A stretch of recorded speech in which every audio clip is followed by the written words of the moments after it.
लागली होती की आमदार कोण होईल आमदार कोण होईल त्याप्रमाणे सर्वांचे लाडके नायगाव मतदारसंघाचे माननीय श्री राजेशदादा पवार यांचा आताच थोड्या वेळापूर्वी भरघोस मतांनी विजय झाला। त्याचप्रमाणे धर्माबाद शहरामध्ये मोठ्या जल्लोषात फटाके फोडून आतिषबाजी करण्यात, त्याचप्रमाणे रत्नाळी ग्रामस्थांच्या रत्नाळी नगरवासियांच्या वतीने सुद्धा गावामध्ये भव्य दिव्य अनेक ठिकाणी फोटो फोडून जंगी स्वागत करण्यात आहे। त्याचप्रमाणे आपल्याप्रमाणे सायनाथ दादा आहेत, आपण यांच्याकडून जाणून घ्या आपल्याला विजयाबद्दल काय वाटते आणि साहेब नक्कीच येणार होते का असा? नाही, आमचा निश्चय होतं की आमचे जे मार्गदर्शक काय नरेंद्र मोदीजी आणि आमचे महाराष्ट्राचे जे उपमुख्यमंत्री देवेंद्र फडणवीसजी यांच्या मार्गदर्शनाखाली आम्ही काम करत असतो। या ठिकाणी आम्ही म्हटलं होतं की कटिंग आहे ते बोटिंग आहे, कटिंग आहे तो कटिंग आहे, सॉरी त्याच्यामध्ये आपण जे ग्रेव होतं सेफ रहोगे असे आपण संदेश सर्व पोचलो आपण। आम्ही न बचे है न कटे है, हम सब मिलकर हम हिंदुत्व के लिए मतदान किए है असं सर्वांचं एक मत होतं।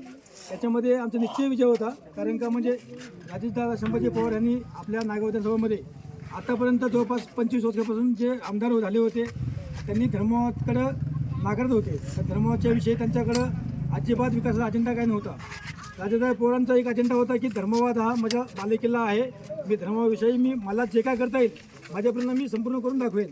आणि त्यांना दाखवून दिलं की धर्मवादाविषयी धर्मवाद विकासामध्ये असो, नाली असो, रस्ते असो, बरेच काही समक्षमीचे कामं असो हे त्यांच्या माध्यमातून केलेले आहेत।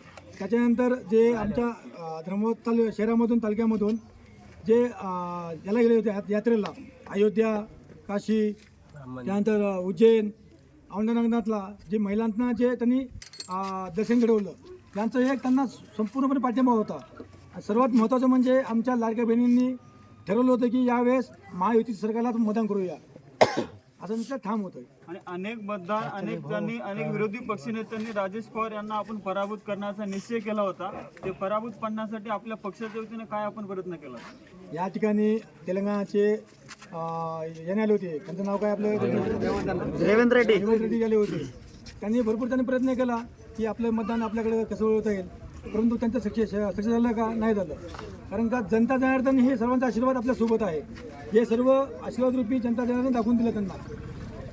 नक्कीच त्याचप्रमाणे महिला सुद्धा आहेत आपल्यासोबत, तर आपण लाडक्या बहिणी आहात, तर आपण राजेश पवार बद्दल आणि साहेबांबद्दल आणि तसेच महायुतीबद्दल काय वाटतं का आपल्याला?